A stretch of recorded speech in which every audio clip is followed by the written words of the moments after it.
देखिए last topic है हमारा कि डायरेक्टिव। बिल्कुल ब्रीफ में मैं तुम्हें इसको लिख के ही दे दूंगी, इसको तुम नोट कर लेना, बुक में से करने की एज सच कोई नीड नहीं है। Directive influence of groups present on benzene ring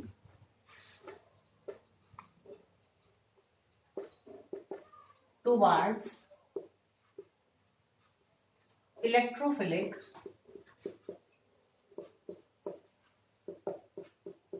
substitution reactions।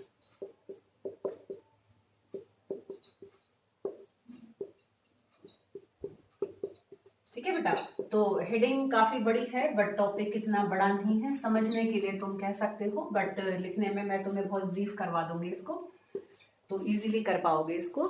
चाहे तो तुम स्क्रीनशॉट भी ले सकते हो, मैं यहीं पर ही उस चीज को कवर अप कर दूंगी। तो देखो बेटा, अगर हम डायरेक्टिव इन्फ्लुएंस देखें, देखो बेटा, तो इसमें क्या होता है बेसिकली कि देखो जैसे कि ये खाली बेंजीन है एक हमारे पास, ठीक है। अब इसमें अगर मैंने कोई भी सब्स्टिट्यूशन रिएक्शन कराया, जैसे कि भाई मैंने मान लो नाइट्रेशन कराई, ठीक है, तो NO2 ग्रुप, ये जितने भी 6 हाइड्रोजन हैं कहीं भी आ जाएगा। अब ऐसे समझो कि एक खाली घर है, 6 कमरे हैं, तो कोई आए मेहमान, अब उनके लिए तो सारे कमरे बराबर हैं, ठीक है ना, अपना आराम से छुट्टा कभी किसी भी कमरे में जाकर रह लेंगे, ठीक है ना। तो कोई भी हाइड्रोजन यहाँ पर सब्स्टिट्यूट हो सकता है with the help of this electrophile NO2। हम वैसे अपनी इजीनेस के लिए ऊपर वाला तुम किसी भी हाइड्रोजन को यहाँ रिप्लेस कर सकते हो, बट अगर बेंजीन में पहले से ही कोई ग्रुप लगा हुआ है, जैसे मान लो OH लगा हुआ है, ठीक है, अब घर खाली नहीं है, अब घर में एक कमरे में पहले से कोई बैठा है, अब मतलब किसी का घर है जिसके पास घर में 6 कमरे हैं और एक कमरा उसका अपना है, ठीक है ना। अब मेहमान आया, अब जिसका पहले से घर है, अब वो डिसाइड करेगा कि अब आने वाला मेहमान किस कमरे में जाएगा, होगा ना बेटा ऐसे। तो अगर बेंजीन रिंग पर पहले से ही कोई ग्रुप प्रेजेंट होता है, तो अब वो और दूसरे आने वाले ग्रुप को, जैसे अब यहां पर अगर मैं नाइट्रेशन कराऊं, तो अब जो हमारा NO2 ग्रुप आएगा, उस NO2 ग्रुप को अब किस कमरे में जाना है, किस हाइड्रोजन से रिप्लेस होना है, अब उसको ये डिसाइड करेगा, ये डायरेक्ट करेगा उसको। तो this is called directive influence, कि वो उसको डायरेक्ट करेगा, वो उसको दिशा निर्देश देगा, वो उसको भेजेगा कि भाई यहां जाना है, यहां नहीं जाना, ठीक है, रह के तो दिखा तो इधर। तो अब वो उसको कमरा देगा कि भाई मेहमान जी यहां रहो, यहां नहीं रह सकते हो, है ना। हम अपने घर में डिसाइड करते हैं ना मेहमान कहाँ रहेगा, कि मेहमान अगर भीग रहा है वो अलग बात है, ठीक है, बट अदरवाइज हम ही डिसाइड करेंगे ना कि आने वाला जो गेस्ट है वो कहाँ रहेगा। तो this is particularly called directive influence of groups present on benzene ring towards electrophilic substitution reaction। कि इलेक्ट्रोफिलिक सब्स्टिट्यूशन रिएक्शन अगर हमें ऐसी बेंजीन रिंग का कराना है जिसमें पहले से ही कोई ग्रुप लगा हुआ है, तो वो पहले से लगा हुआ ग्रुप डायरेक्ट करेगा आने वाले ग्रुप को, आने वाले इलेक्ट्रोफाइल को, कि अब तुझे किस पोजीशन पर जाकर बॉन्ड बनानी है, ठीक है। तो अब अगर हम इस टॉपिक को समराइज करें, तो इस टॉपिक को हम 3 हेडिंग्स में पढ़ेंगे। तो 3 तरीके हैं जिस तरीके से आने वाले ग्रुप को डायरेक्ट किया जाता है, ठीक है। वैसे तरीके 2 हैं डायरेक्ट करने के, बट फिर भी यहाँ कैटेगरी 3 बनेंगे। कैसे बनेंगी देखो बेटा, तो अब हम पहली अपनी कैटेगरी को देख रहे हैं, वो हमारा होता है बेटा, पहले होते हैं ऑर्थो पैरा डायरेक्टिंग ग्रुप।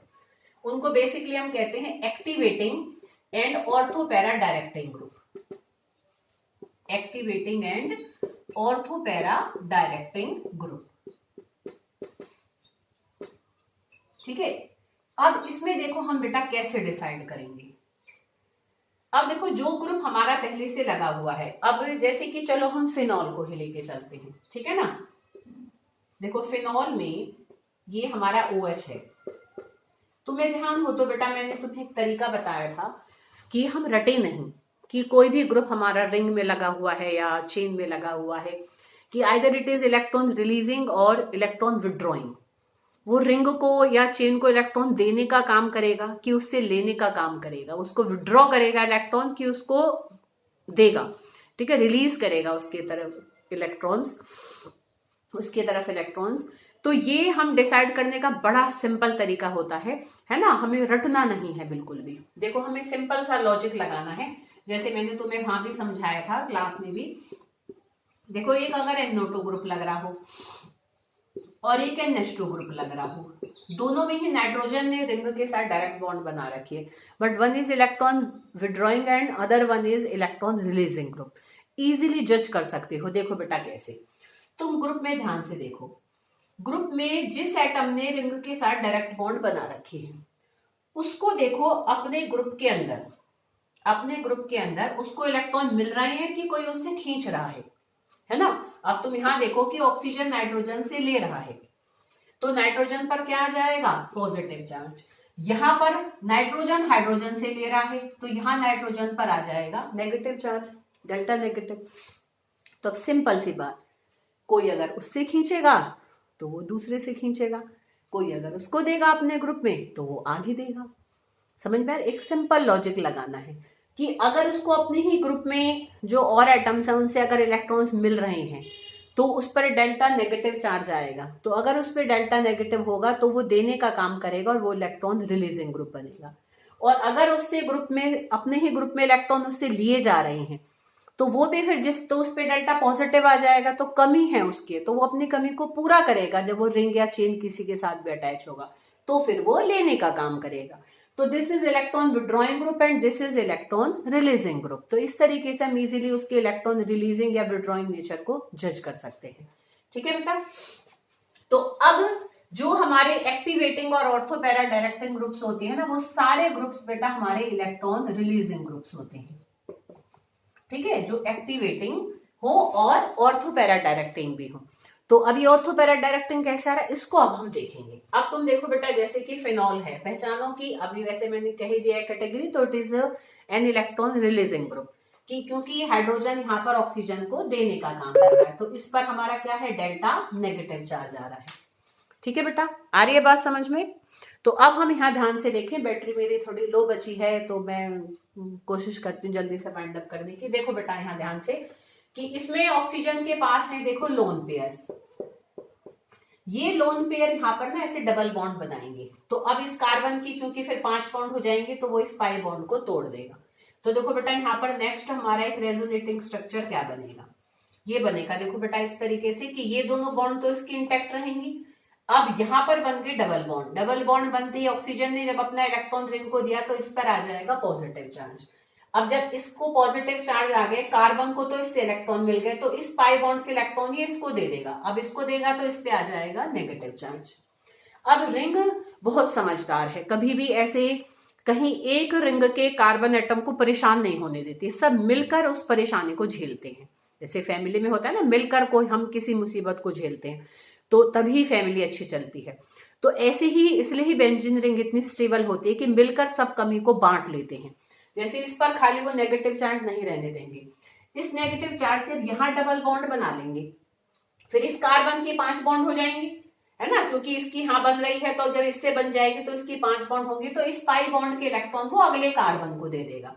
कुछ नहीं, एक छोड़कर एक नेगेटिव चार्ज को तुम्हें बनाना है यहाँ पर। जैसे देखो हमने एक यहाँ बनाया, इसको अब एज इट इज रहने दो, नहीं छेड़ना। इस बॉन्ड पर भी कोई फर्क नहीं पड़ा, एज इट इज रहेगी। अब इस नेगेटिव से यहाँ तो बन गई बॉन्ड, अब एक छोड़कर यहाँ नेगेटिव चार्ज दिखा देंगे। अब ये फिर अगले पर बॉन्ड बना लेगा क्योंकि फिर इन्हें मिलकर बांटनी है वो मुसीबत, तो फिर अब ये वाली पाई बॉन्ड टूट जाएगी, तो अब जहां टूटी वहां नेगेटिव चार्ज आ जाएगा।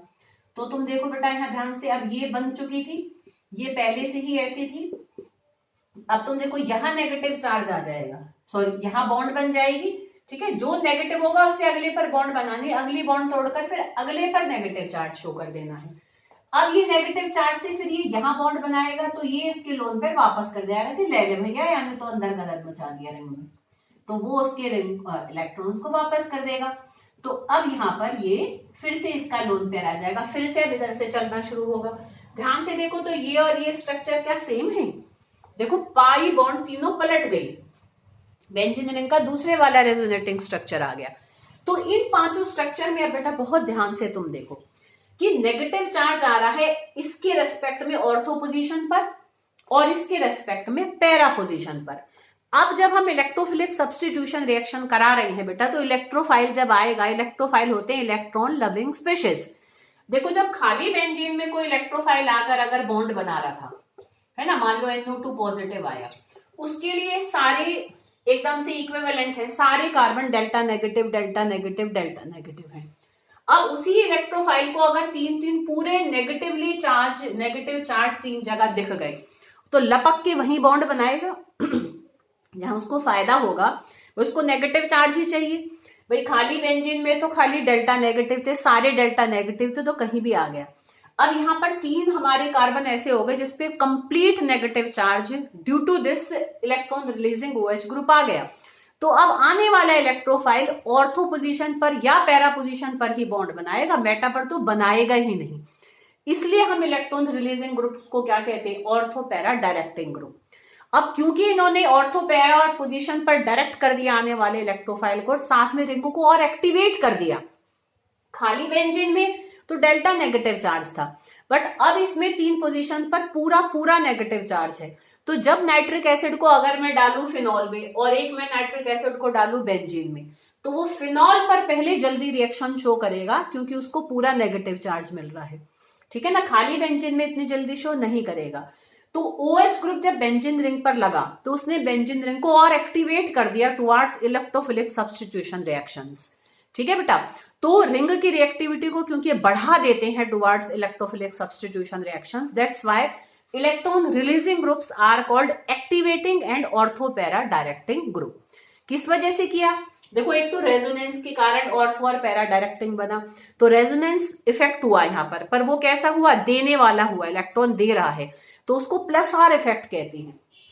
तो ये एक्टिवेटिंग और ऑर्थो पैरा डायरेक्टिंग क्यों होते हैं, एक तो ड्यू टू +R इफेक्ट, और साथ में इंडक्टिव इफेक्ट भी हो रहा है कि देखो रिंग को दे रहे हैं, खाली पाई इलेक्ट्रॉन के थ्रू तो जब चल रहे हैं तो ये तो रेजोनेंस के कारण नेगेटिव चार्ज आ रहा है, पर इंडक्टिव इफेक्ट भी तो हो रहा है। इंडक्टिव इफेक्ट में ध्यान नहीं ऐसे करके बताया था कि भाई इस पे डेल्टा नेगेटिव है, सॉरी इस पे जब इस पर पॉजिटिव आया तो इसने जब दिया तो इस पे डेल्टा नेगेटिव, इस पे delta delta negative, delta delta delta negative. तो इंडक्टिव इफेक्ट करके भी सिग्मा बॉन्ड के थ्रू भी इलेक्ट्रॉन डेंसिटी बढ़ा रहे हैं, डेल्टा का मैग्नीट्यूड भी ये बढ़ा रहे हैं, और रेजोनेंस के थ्रू तो ये पूरा नेगेटिव चार्ज दे रहे हैं। तो इंडक्टिव इफेक्ट भी इनका देने वाला ही है, तो वो हमारा क्या हो जाएगा, +I इफेक्ट। तो due to combined effect of both +I effect and +R effect, दोनों ही पॉजिटिव है, रेजोनेंस भी इंडक्टिव इफेक्ट भी, तो दोनों के कारण इलेक्ट्रॉन डेंसिटी रिंग में बढ़ गई, तो आने वाला इलेक्ट्रोफाइल तुरंत आकर अटैक करके बॉन्ड बना लेगा, क्योंकि उसको तो चाहिए इलेक्ट्रॉन डेंसिटी, जो कि इन ग्रुप्स ने +R और +I इफेक्ट दोनों इफेक्ट करके बढ़ा दी। ठीक है बेटा, आ रही है बात समझ में। तो इसलिए हम इलेक्ट्रॉन रिलीजिंग ग्रुप्स को activating and ortho para directing group कहते हैं due to +R and +I effect.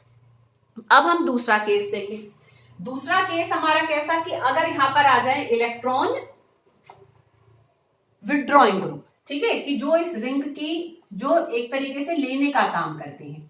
अब हम देखेंगे बेटा, अगर इलेक्ट्रॉन विड्रॉइंग ग्रुप आ गए तो क्या करेंगे, हमारे ये ही चेंज हो जाएगी हेडिंग, है ना। अब हेडिंग में क्या चेंज आएगा अभी तुम खुद ही देख लोगे।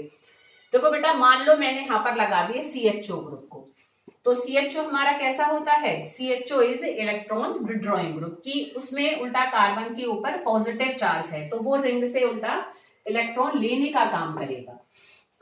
अब देखो बेटा, अब अगर मैंने यहाँ पर इलेक्ट्रॉन विड्रॉइंग ग्रुप लगा दिया तो वो तो रिंग से लेगा इलेक्ट्रॉन, तो जो एरो मैंने ऐसे ऐसे लगाए हैं अपोजिट मूव करेंगे, इस तरीके से सब अपोजिट चलेगा। अब जब हमारा अपोजिट चलेंगे, ठीक है ना बेटा, तो अब अपोजिट चलने से देखो बेटा क्या होगा कि जहां जहां पर पहले नेगेटिव चार्ज आया, अब वहां पर आने लग जाएगा पॉजिटिव चार्ज, कि वो उल्टा लेगा इलेक्ट्रॉन रिंग से। तो अब जब वो लेने का काम करेगा तो यहाँ पर भी पॉजिटिव आएगा, यहाँ पर भी पॉजिटिव आएगा और यहाँ पर भी पॉजिटिव आएगा। वैसे ही स्ट्रक्चर्स बनेंगे, बस नेगेटिव की जगह पॉजिटिव करेंगे। पहले एरो ऐसे चल रहे थे, अब एरो ऐसे चलेंगे कि वो और उल्टा ले रहा है रिंग से, ठीक है। तो अब जब पॉजिटिव चार्ज आ गया ऑर्थो और पैरा पोजिशंस पर, अब आने वाला इलेक्ट्रोफाइल भूल कर भी ऑर्थो और पैरा पोजिशन पर तो नहीं जाएगा, क्योंकि वहां तो कंप्लीट पॉजिटिव चार्ज है, वो खुद भी पॉजिटिवली चार्ज है। तो बची कौन सी उसके लिए, मेटा पोजीशन, ठीक है। तो जब कभी भी इलेक्ट्रॉन विड्रॉइंग ग्रुप लगे होते हैं तो वो हमेशा आने वाले इलेक्ट्रोफाइल को डायरेक्ट करते हैं मेटा पोजीशन पर, तो that's why they are called meta directing group and called deactivating group, कि वो तो रिंग की रिएक्टिविटी को और घटा देंगे, वो इंडक्टिव इफेक्ट भी खींचने वाला करेंगे, तो खींचने वाला होगा तो वो -I इफेक्ट हो जाएगा। रेजोनेंस के थ्रू भी उन्होंने पॉजिटिव चार्ज डेवलप करा दिया, तो उल्टा खींच लिए रिंग से इलेक्ट्रॉन रेजोनेंस के थ्रू भी। तो रेजोनेंस इफेक्ट भी कैसा हो रहा है, -r।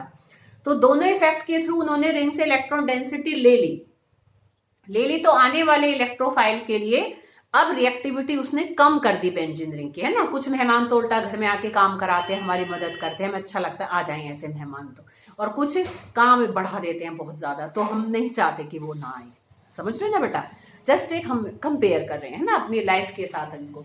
तो इसलिए अब आने वाले ग्रुप ने रिंग की रिएक्टिविटी को कम कर दिया, that's why they are called deactivating group. और अब उनको कहाँ डायरेक्ट करेंगे, वो ऑर्थो और पोजीशन, ऑर्थो और पैरा पोजीशन तो अब है ही नहीं उनके लिए अवेलेबल, तो अब वो आने वाले इलेक्ट्रोफाइल को डायरेक्ट करेंगे मेटा पोजीशन पर। तो that's why they are called deactivating and meta directing group due to the combined effect of both -r and -i effect. ठीक है, बेसिकली ये दो कैटेगरीज हैं। अब एक जो थर्ड कैटेगरी है वो एक एक्सेप्शनल केस है। बेसिकली एक्सेप्शनल केस है वो होता है हेलोजन्स का। ठीक है, हेलोजन्स थोड़ा अलग काम कर जाते हैं, थोड़ा सा बेईमानी सी करते हैं कि अब हेलोजन्स क्या करते हैं। तो थर्ड कैटेगरी हमारी हेलोजन्स की है। वो कैसे होते हैं, उनकी हेडिंग्स को अभी मैं बनाऊंगी, पहले यही समझ लेते हैं। देखो बेटा, हेलोजन दो काम कर देता है ना, अंदर से कुछ करता है, बाहर से कुछ दिखाता है ना, होते हैं ना कई ऐसे, तो हेलोजन वो ही है। अब हेलोजन अपने लोन पेयर के थ्रू, तो देखो यहाँ देगा इलेक्ट्रॉन डेंसिटी देगा, और बिल्कुल वैसे ही स्ट्रक्चर्स बनेंगे रेजोनेटिंग, जैसे अभी मैंने फिनॉल में बनाए थे कि ऑर्थो और पैरा पोजीशन पर हमारा इसी तरीके से नेगेटिव चार्ज आएगा जैसे कि फिनॉल के केस में आया था। ठीक है, अभी बनाए थे ना हमने, बिल्कुल वैसे ही है। तो इसलिए मैं थोड़ा जल्दी जल्दी बना देती हूँ, क्योंकि मेरी बैटरी जा रही है, मेरी भी जा रही है, थोड़ा लंबा टाइम हो गया, मेरे फोन की भी जा रही है। तो यहाँ पर तुम देखो, यहाँ पर ये नेगेटिव चार्ज इस तरीके से Cl ने क्रिएट किया। अब यहाँ पर भी देखो ऐसे, फिर यहाँ बना, मतलब ये रेजोनेंस इफेक्ट के थ्रू तो तुम देख सकते हो कि ऑर्थो और पैरा पोजीशन पर क्लोरीन ने क्या करा, ऑर्थो और पैरा पोजीशन पर नेगेटिव चार्ज क्रिएट किया, तो इसलिए आने वाला इलेक्ट्रोफाइल ऑर्थो और पैरा पर ही बॉन्ड बनाएगा। तो हेलोजन्स कैसे होते हैं, ऑर्थो पैरा डायरेक्टिंग ही होते हैं, बट होते हैं डीएक्टिवेटिंग। अंदर अंदर खा जाएंगे रिंग के इलेक्ट्रॉन्स को और बाहर से देने की नाटक करेंगे। अब देखो कैसे, क्योंकि क्लोरीन है इलेक्ट्रोनेगेटिव ज्यादा एज कंपेयर टू कार्बन, और halogens are more electronegative than carbon. तो अब ये सिग्मा बॉन्ड के थ्रू तो इलेक्ट्रॉन खींच रहे हैं, मतलब इंडक्टिव इफेक्ट के थ्रू तो ये सिग्मा बॉन्ड से तो इलेक्ट्रॉन ले रहे हैं, और रेजोनेंस के थ्रू दे रहे हैं। रेजोनेंस के थ्रू इतना दे नहीं रहे जितना कि वो सिग्मा बॉन्ड से खींचने का काम कर रहे हैं। तो इनमें इंडक्टिव इफेक्ट तो हो रहा है कैसा, -i, कि खींच रहे हैं रिंग से इलेक्ट्रॉन, सिग्मा बॉन्ड से तो ले रहे हैं due to its more electronegative nature than carbon. ठीक है, बट रेजोनेंस के थ्रू ये दे रहे हैं तो +r इफेक्ट तो कर रहे हैं, तो इसलिए इन्होंने थोड़ी नेगेटिव डेंसिटी क्रिएट कराई ऑर्थो और पैरा पोजीशन पर। तो है तो ये कैसे, ortho para directing, but overall ये बेंजीन रिंग की रिएक्टिविटी को कम कर देते हैं towards electrophilic substitution reaction by taking the electrons from that sigma bond by doing -i effect. ठीक है, तो due to combined effect of both -i and +r effect, halogens are basically deactivating but ortho para directing in nature. ठीक है, तो this is all about this whole topic. अब एक last एक छोटा सा टॉपिक है, वैसे जनरल है तो इसलिए थोड़े से मैं निशान लगा दूंगी कि कार्सिनोजेनिसिटी क्या होती है। देखो कार्सिनोजेंस क्या होते हैं, बेसिकली जो कैंसर कॉज करते हैं। तो एरीन्स में ही हमारे ऐसे कंपाउंड्स होते हैं जो बहुत ज्यादा कार्सिनोजेनिक, जिनकी एक्टिविटी होती है। जितने भी हमारे मतलब फ्यूज्ड बेंजीन रिंग्स वाले कंपाउंड है, जैसे नेप्थिलीन, एंथ्रासीन, जितने ज्यादा फ्यूज्ड बढ़ेंगे, जितनी ज्यादा उसमें बेंजीन आपस में जुड़ते जाएंगी। तो ऐसे कंपाउंड्स हमारे बेसिकली ऐसे जब ब्लड में जाते हैं, कैसे भी आए, चाहे एयर के थ्रू आए, चाहे खाने के थ्रू हमारे अंदर आए, तो ये जाके ना हमारे डीएनए, आरएनए में ना ऐसे प्यूरिन बेसेस होते हैं कुछ, तो उन पर जाकर अटैच हो जाते हैं। अब फिर ये हटते नहीं है आराम से, तो उसमें ये जीन्स के नेचर को चेंज करने लग जाते हैं। हमारे डीएनए में जीन्स होते हैं ना, तो उनमें म्यूटेशंस कर देते हैं, मतलब उनके नेचर को चेंज करके क्या कर देते हैं, ये हमारे अंदर मतलब कैंसर कॉजिंग एजेंट्स बन जाते हैं। तो जो पॉलीन्यूक्लियर हमारे एरीन्स होते हैं, जिनमें बहुत सारी बेंजीन रिंग्स होती हैं, तो polynuclear arenes are basically carcinogenic in nature. ठीक है बेटा, तो वो हमारे क्या बिहेव करते हैं, कार्सिनोजेंस बिहेव करते हैं। तो इस चीज को हमें और जाना था। तो this is all about your this unit and all about this 11th class chemistry syllabus.